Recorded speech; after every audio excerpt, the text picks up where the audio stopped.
আর ইরানের সাথে বাংলাদেশের সম্পর্ক কিন্তু খুবই ভালো। বাংলাদেশের স্বাধীনতা যুদ্ধে 1971 সালে ইরানের ব্যাপক অবদান ছিল, যা ভোলার মতো নয়। কিছুদিন আগে বাংলাদেশের প্রধানমন্ত্রী জননেত্রী শেখ হাসিনার সাথে দীর্ঘ 24 মিনিট ফোন আলাপ হয় এই প্রেসিডেন্টের। সামরিক বিষয়সহ নানান আঞ্চলিক বিষয়ে আলাপ আলোচনা হয় আমাদের সাথে।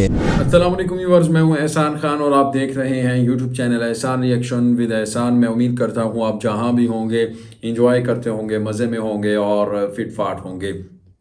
व्यूअर्स, आपको बताएं कि ये जो वीडियो है जिसके ऊपर हम बात करेंगे, आपको बताते हैं कि बांग्लादेश ईरान का जो ताल्लुक है, रिलेशन है, उसके बारे में है। फिर इजराइल और ईरान के दरमियान जो एक वार छिड़ चुकी है, उसके बारे में भी इसके ऊपर बात होगी। और ये वीडियो जो है ये बांग्लादेशी मीडिया की, इसको हम देखेंगे भी। लेकिन मैं आपको ये बताना चाहता हूँ कि जो इजराइल ईरान के साथ कॉन्फ्लिक्ट चाहता है, कर भी रहा और कह रहा है कि हम हमला करेंगे, लेकिन जो बांग्लादेश है वो ईरान के साथ पूरी तरह खड़ा हुआ है।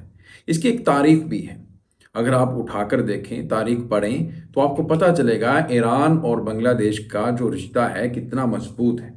कुछ ही महीनों की पहले की बात है कि ईरानी जो सदर हैं इब्राहिम रईसी, उन्होंने कॉल की थी पीएम हसीना को।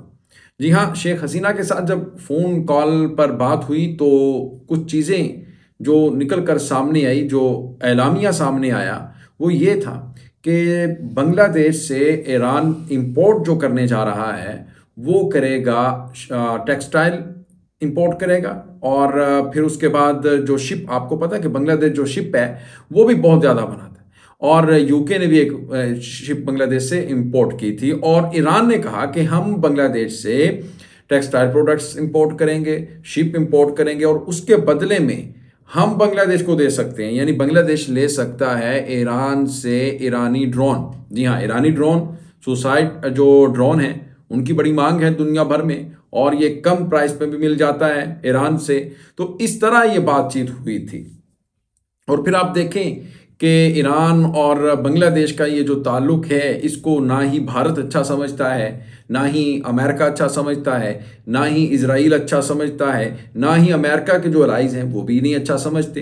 वो चाहते हैं कि जो ईरान के साथ बांग्लादेश का ताल्लुक है, एक रिश्ता है, ये मजबूत ना हो, ये अच्छा ना हो।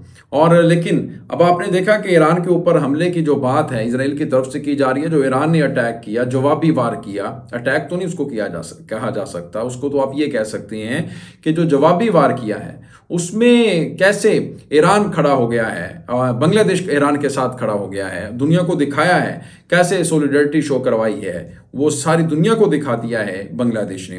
अब इसको देखते ही देखते जो भारत है उसके सीने के ऊपर आग चल रही है। वो नहीं चाहते कि जो बांग्लादेश है वो ईरान के साथ खड़ा हो। आइए इसी के ऊपर एक वीडियो क्लिप है व्यूअर्स, वो हम देखते हैं, फिर हम इसके ऊपर बात करेंगे। वीडियो देखने से पहले चैनल को सब्सक्राइब कर लें और बेल आइकन भी प्रेस कर दें। वीडियो को लाइक भी किया करें और कमेंट सेक्शन में आप अपनी फीडबैक हमें जरूर आगा भी किया करें। 3, 2, 1 एंड क्यू।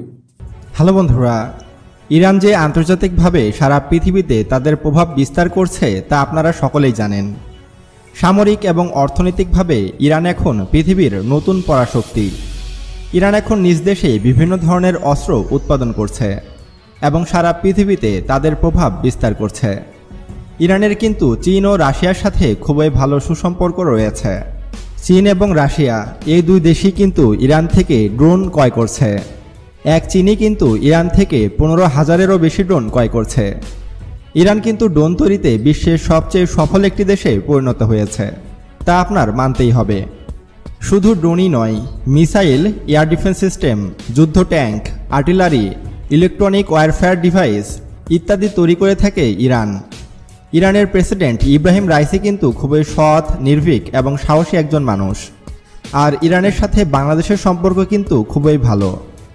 বাংলাদেশের স্বাধীনতা যুদ্ধে 1971 সালে ইরানের ব্যাপক অবদান ছিল, যা ভোলার মতো নয়। কিছুদিন আগে বাংলাদেশের প্রধানমন্ত্রী জননেত্রী শেখ হাসিনার সাথে দীর্ঘ 24 মিনিট ফোন আলাপ হয় এই প্রেসিডেন্টের। সামরিক বিষয়সহ নানান আঞ্চলিক বিষয়ে আলাপ আলোচনা হয় আমাদের সাথে। বাংলাদেশের প্রধানমন্ত্রী জননেত্রী শেখ হাসিনা তাকে বাংলাদেশ সফরে আসার আমন্ত্রণ জানিয়েছে। হয়তো রাইসি বাংলাদেশ সফরেও আসবেন। ইরানের সাথে বেশ কয়েকটি সামরিক চুক্তি হতে পারে বাংলাদেশের। বিশেষ করে ইরানের কাছ থেকে সামরিক ড্রোন অথবা মিসাইল অথবা ইলেকট্রনিক যন্ত্রপাতি কিনতে পারে বাংলাদেশ সরকার। বন্ধুরা, আপনাদেরকে জানিয়ে রাখি, ইরানের সামরিক অস্ত্রগুলো দামে কম এবং মানে খুবই ভালো হয়। ফলে ইরানের অস্ত্র কিনতে বাংলাদেশের কোনো রকম প্রবলেম হবে না। ইরানের কাছ থেকে বাংলাদেশের উচিত প্রচুর সংখ্যক সামরিক ড্রোন ক্রয় করা, কারণ ইরানের ড্রোনগুলো বিশ্বসেরা হয়ে থাকে এবং বাংলাদেশ সেনাবাহিনীর কাছে ড্রোনের ব্যাপক ঘাটতি রয়েছে। তাই আমার মতে বাংলাদেশ সেনাবাহিনীর জন্য হয়তো খুবই দ্রুত ইরান থেকে সামরিক ড্রোন ক্রয় করা হতে পারে। আপনারা হয়তো জানেন যে বাংলাদেশের সাথে ইরানের সম্পর্ক খুবই ভালো। তাই বাংলাদেশ যদি ইরানের কাছ থেকে ড্রোন অথবা অন্যান্য সামরিক অস্ত্র ক্রয় করতে চায়, তাহলে ইরান কিন্তু কখনোই নিষেধ করবে না। তারা কিন্তু আমাদেরকে সবচেয়ে ভালো জিনিসটাই দেবে। তাই ইরানের কাছ থেকে আমাদেরকে সামরিক ড্রোন ক্রয় করতে হবে। আপনারা জানলে অবাক হবেন যে ইরান কিন্তু ড্রোন তৈরিতে পৃথিবীর মধ্যে দ্বিতীয়। এক আমেরিকার পরে সবথেকে শক্তিশালী ড্রোন তৈরি করে থাকে ইরান, এবং ইরানের ড্রোনগুলো খুবই সাশ্রয়ী মূল্যের হয়ে থাকে এবং এর মেনটেন্যান্স খরচও খুবই কম হয়ে থাকে। আর বাংলাদেশ সেনাবাহিনীর সাথে কিন্তু মাঝে মধ্যেই কুকি-চীন ন্যাশনাল ফ্রন্টের যুদ্ধ লেগে যায়। পাহাড়ি অঞ্চলে কিন্তু সেনাবাহিনীর মিশন পরিচালনা করা খুবই কঠিন হয়ে যায়। তাই বাংলাদেশ সেনাবাহিনীর জন্য কিন্তু পাহাড়ে ব্যাপক পরিমাণে ড্রোন প্রয়োজন। এছাড়াও কিন্তু বন্ধুরা, ইরান ভয়ঙ্কর সব মিসাইল তৈরি করতে পারে। আমরা কিন্তু চাইলে ইরানের কাছ থেকে মিসাইলও ক্রয় করতে পারি। যেমন আমরা কিন্তু তুরস্কের কাছ থেকে টাইগার মিসাইল ক্রয় করেছি, যেগুলো বাংলাদেশের কক্সবাজারে মোতায়েন করা হয়েছে। আর এই টাইগার মিসাইলের ফলেই কিন্তু মিয়ানমার আমাদের দেশে আক্রমণ করার সাহস দেখায়নি।